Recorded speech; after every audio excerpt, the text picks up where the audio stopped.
As I'm recording this, India is facing several heat waves. March, April, May are our heat wave season, and May tends to be brutal. And this is already the end of April. Already, it's been pretty bad. Heat wave started even in Mumbai in February. Ugh. Anyway, this is an article on heat stress and the labor force. Will define, the availability of labor, labor capacity, and productivity, and so on, and look at the impact of heat stress, which is, raising more and more concerns, especially for outdoor workers. You can think of shelters, hydration, etc., but if they are working outside, getting them access to cooling centers, etc., are not that straightforward or easy. Heat stress affects the health of workers. Uh, I was trying to bring up my computer has been acting up. I keep saying it, but anyway, heat stress affects the health of workers through physiological and behavioral responses, in turn affecting the labor force through impacts on our labor supply, labor productivity, and labor capacity. In this review, we explore the extent to which heat stress affects the labor force and discuss the corresponding occupational health and economic impacts. I'm not going to go into all the details. The relationship between labor force outcomes and temperature is largely non-linear, declining sharply beyond some peak thresholds, which depends on the background climatology. In India, the heat wave definition itself depends on the background climatology and then exceedance on top of that. Observed and projected labor losses are heterogeneous across regions, sectors, and warming levels.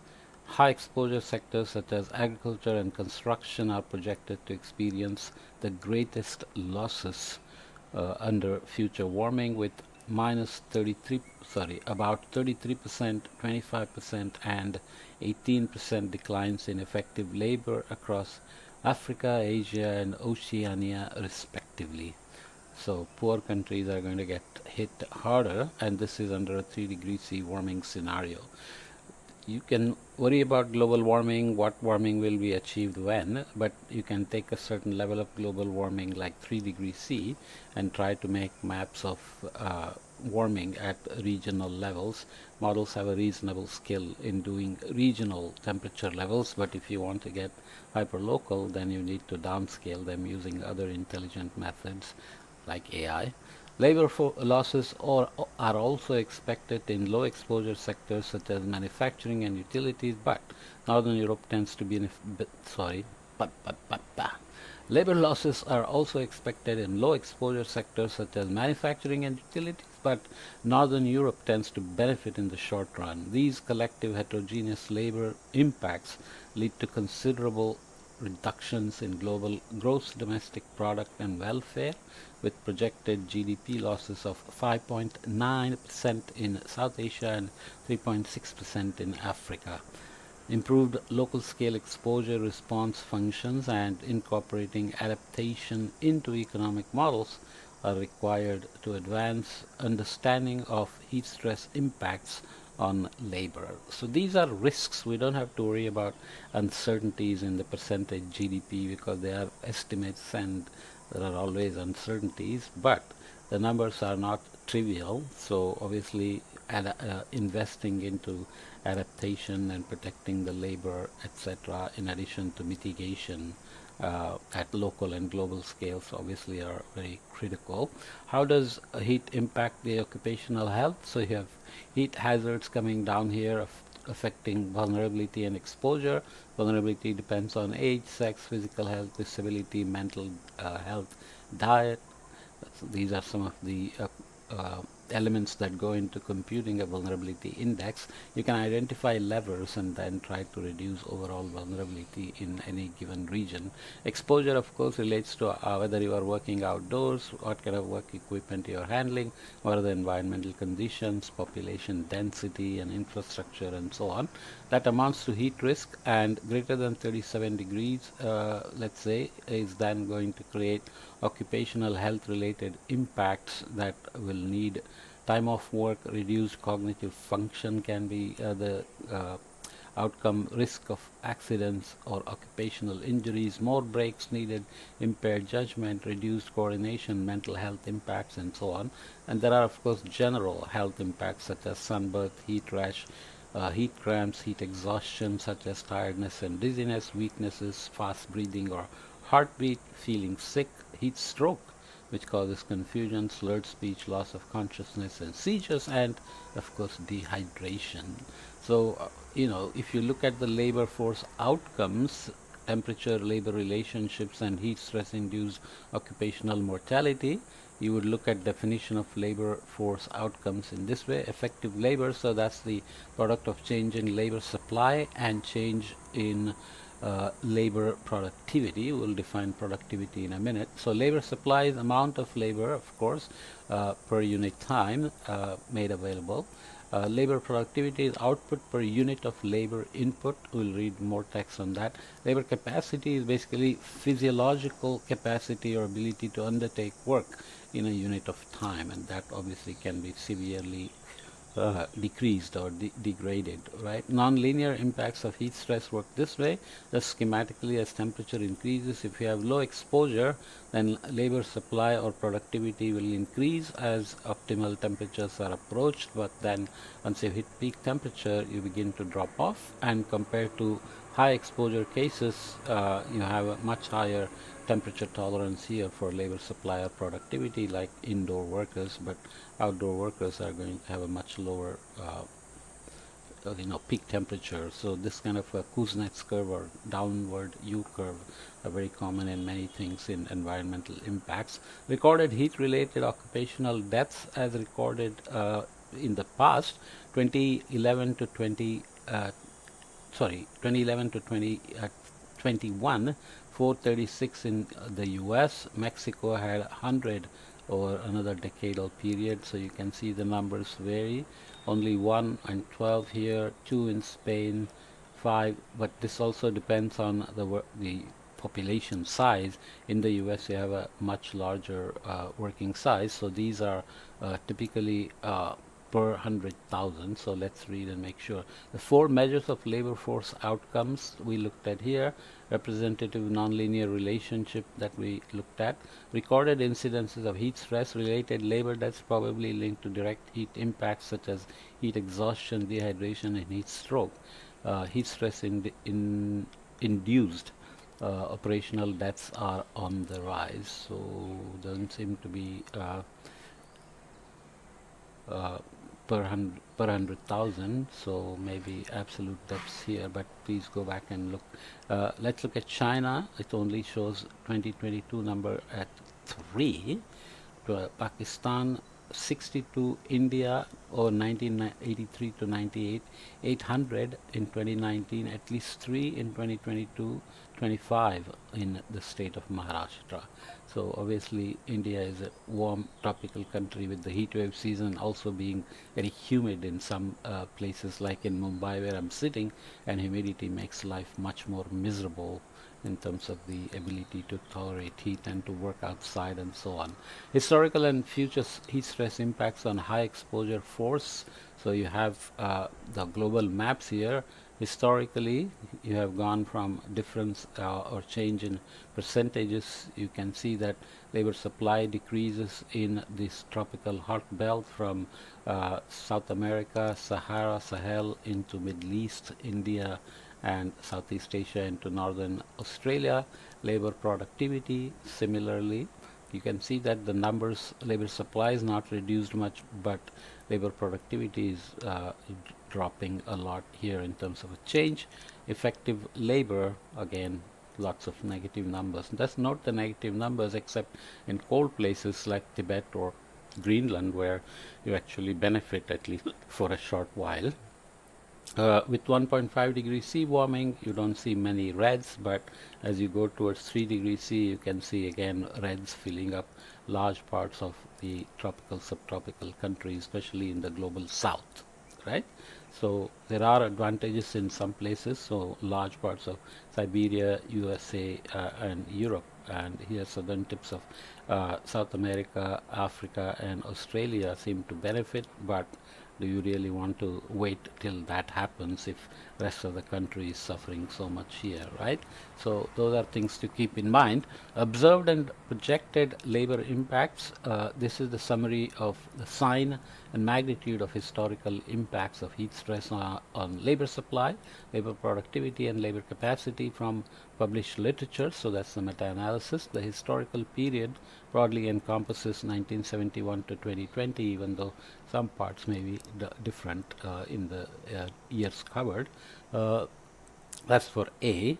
So historical labor impacts, we are just expanding this into more details here for the historical period. You are looking at reference index, labor supply, labor productivity, labor capacity, and the scale. Scale can be local, national, and regional based on filled circle or open circle and the size, and regional estimates from global studies are shown with this filled crossed circle here. So again, negative to positive, and there is also data missing in many places. Those are the magnitudes of changes. Again, the way we want to see this is that pretty much the entire globe is affected, and there are many places where data is not available. But the main thing to notice is that even the rich countries are not immune to heat stress in terms of labor supply, labor productivity, and capacity losses that happen with warming. Okay, and there is some evidence that the number of deaths in the rich countries can be much higher compared to tropical countries, maybe because those old nations don't have an AC. They don't need an AC, but now suddenly when a heat wave comes, the old people are just not able to handle it. These are the projected numbers. Again, you can see the entire map fills up with the colors here, and you can try to find the details of labor supply, capacity, and productivity here. But the main point is that there is no winner at this point if warming reaches beyond a certain threshold, right? It just becomes a global issue, and whether people are depending on China to produce everything and supply them, or they actually end up producing themselves, as some of the presidents currently want to do, to tariffs and so on. You have to be prepared in terms of labor losses affecting the entire supply chain and markets. Okay, percentage point change in labor force outcomes by warming level to pre-industrial period. So typically when we think of warming levels 1.5, 2, or 3, we're talking about warming of that level compared to the baseline of the pre-industrial period, which is typically taken as 1961 to 1861 to 1900. Numbers differ, but it doesn't matter. So those are the warming levels. Change in labor supply: Africa, Asia, Central and South America, North America, Oceania, and Europe. I won't go through the table, but change in labor capacity, change in effective labor. So we'll read this again. For example, labor productivity is labor productivity defined as the output per worker per hour worked. Changes are driven by heart stress-induced fatigue affected by environmental conditions, personal adaptive capacity, and physical workload. However, difficulties in collecting productivity data limit quantification of these relationships and influences. Using available evidence, the relationships between heat stress and labor productivity are now discussed, followed by observed and projected influences. I've cut out a lot of the text that you can go back and follow up on. Effective labor then, although labor productivity and labor supply offer useful insights, they do not provide the broader picture of labor force changes as a whole. Effective labor, the product of changes in labor supply and labor productivity, offers a more comprehensive assessment of the impact of heat stress on the labor force.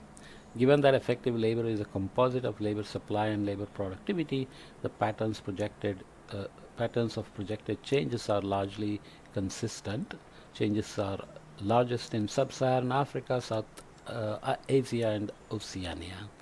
Okay, so these places, especially let's say there are geopolitical tensions already. Warming is happening. One country is more vulnerable and begins to have these labor force problems, and you know that that's going to lead to displacement, intrusions, border crossings, and all kinds of issues begin to explode, come out of that. Okay, conflicts are not very uncommon. Labor capacity then considers the physiological ability to undertake work under prevailing environmental conditions per unit time. However, the metric is often used inconsistently and or interchangeably with labor productivity. So I will just say that because these are obviously very important, and yet there is not always an agreed upon unique definition, but we have to still deal with it. Labor capacity can be estimated using an empirical approach or a standards approach, using relationships developed by the National Institute for Occupational Safety and Health and the International Organization for Standardization, each with their advantages and disadvantages.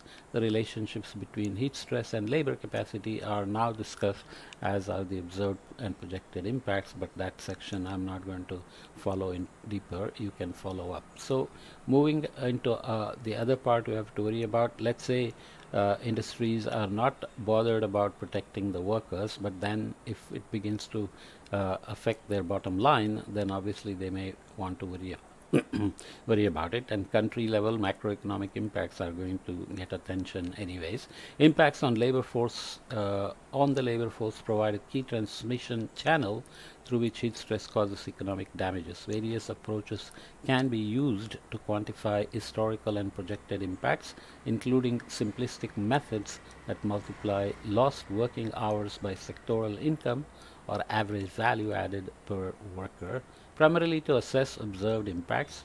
Econometric or statistical methods that use observed data to quantify the historical impacts of heat stress on the economy through labor force damages, or structural modeling such as with computable general equilibrium models. I've discussed this elsewhere. I'm not going to go into it. So basically, when you have a bunch of parameters that go into a calculations, you hold certain things constant and allow one variable to vary, and you do that by turn, and you get something like a computable general equilibrium model. It's an econometric thing. You can also use integrated assessment models, which I have discussed elsewhere, that primarily are used for projecting into the future the impacts.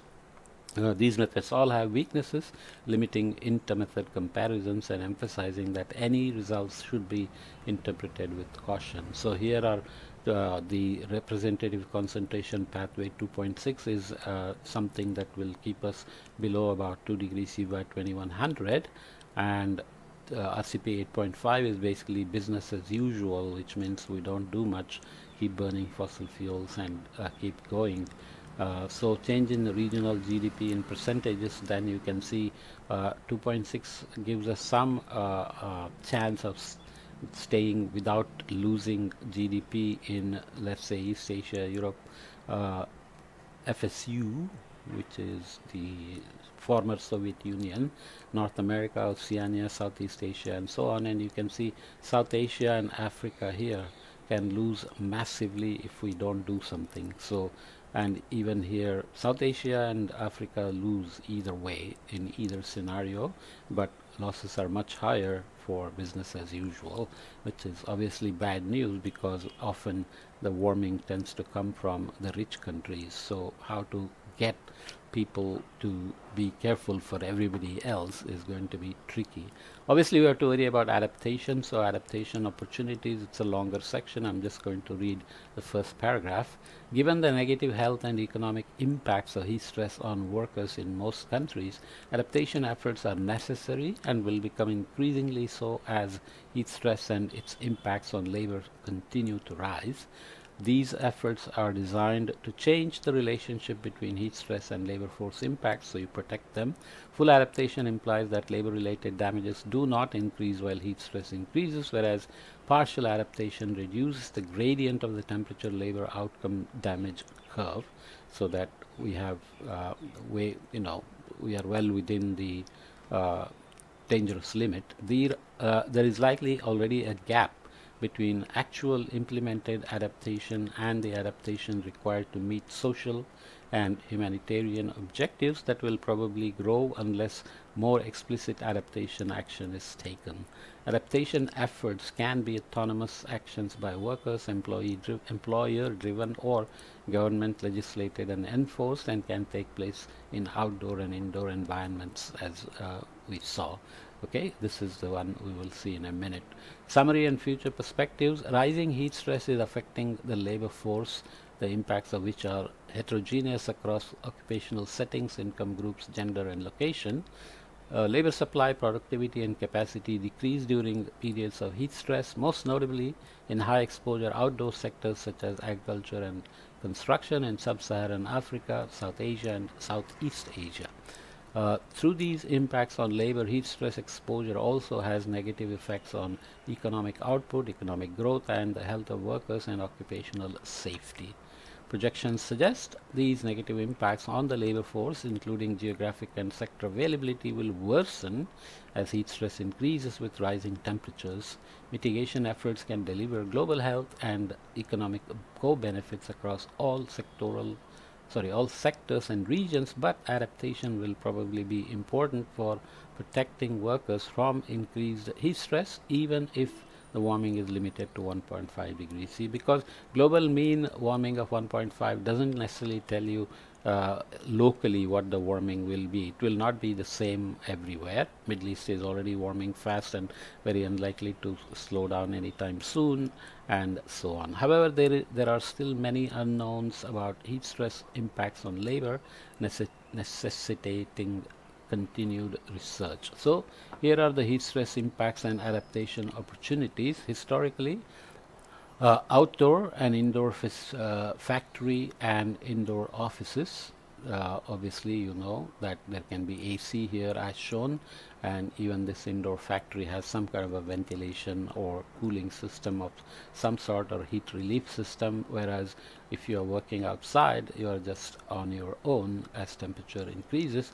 If we do no labor adaptation in the future, then the heat is going to go up, temperature is going to go up. You can see the scale here, and labor productivity, availability, capacity, efficiency, everything is going to go down.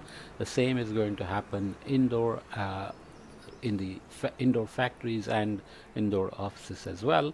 Lots of building architectural approaches are now focusing on not only keeping the temperatures optimal for well-being and productivity, but also reduce energy consumption, because that's another thing we have to constantly worry about, unless we have so much renewable energy that we can keep burning energy.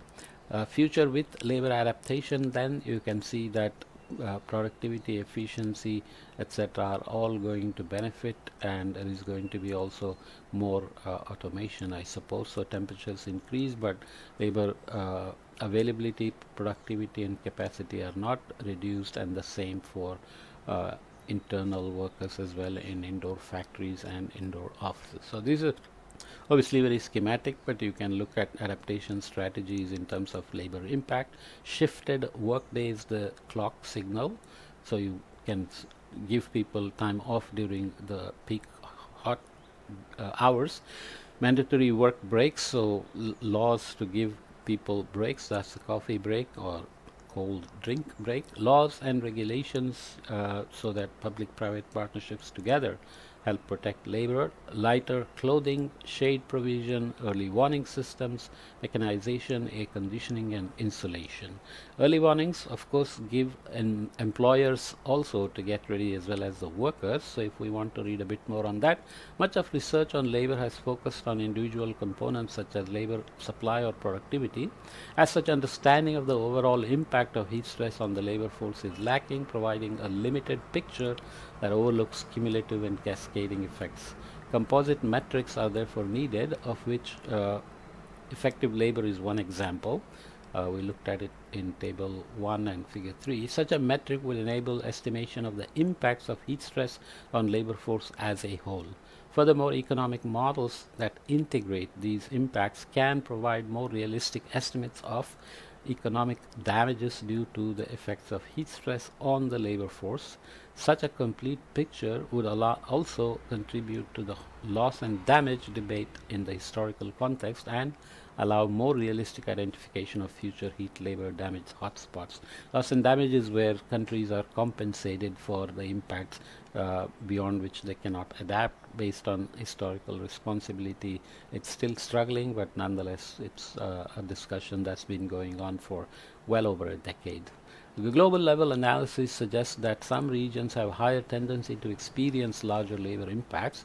However, deep dive evidence that incorporates local contexts is often lacking, particularly from Latin America and most of the Africa, where some of the most vulnerable workers live. Such evidence provides understanding of the dynamics between socioeconomic drivers and climatic stressors critically for designing local adaptation policies and policy relevant projections of future changes.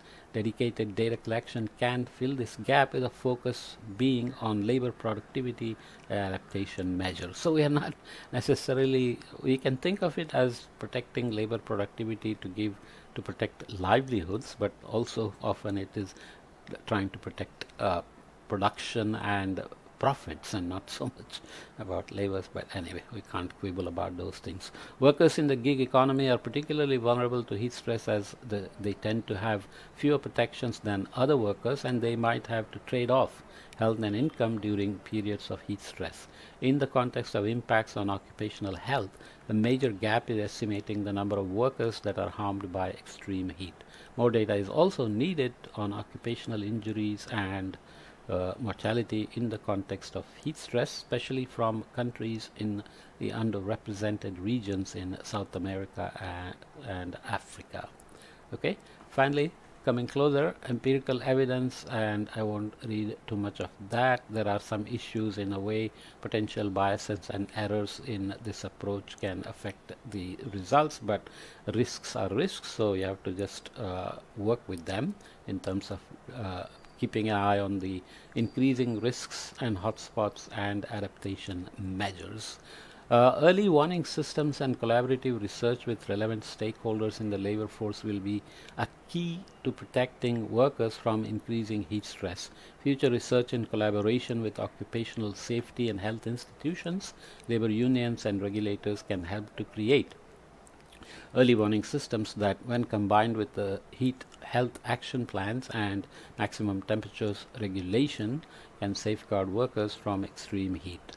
By by delving into empirically estimated temperature thresholds and impact-based forecasts specific to industries and subsectors, research can enhance the efficacy of these early warning systems. Such research can also serve as the foundation for designing tailored plans to protect workers from extreme heat, requiring maximum temperature benchmarks to be implemented for work to safely occur. Potential differences in impacts by gender has also not been sufficiently addressed, including the impacts of heat stress on pregnant workers in outdoor settings. Ending the podcast, macroeconomic assessments of the impacts of climate change on labor productivity are currently compromised because adaptation is not well incorporated. This limitation is linked to the complexity of modeling adaptation and insufficient attention. Macroeconomic models could be improved by explicitly allowing for climatic stressors to differently affect workers across high and low exposure settings within the same sector, and for accommodating climate-linked labor substitutability. Improved modeling and assumptions over the cost and effectiveness of adaptation is similarly needed, that is, not constrained by assumptions of labor supply and demand reacting to productivity changes in perfectly competitive labor markets. So how idealized your assumptions are can make a difference, but the way I would think about it is that the risk is a multiplier of hazard, in this case heat stress, vulnerability that we looked at, and exposure, and now also response. So response can take care of a lot of things in reducing risks, like providing breaks, changing work hours, and providing lighter clothings, proper cooling centers, hydration, etc., etc. Okay, so this is not a problem that's going to go away anytime soon. No matter what the uncertainties are in the future projections, we expect things to get worse for a while. Okay, see you in the next topic.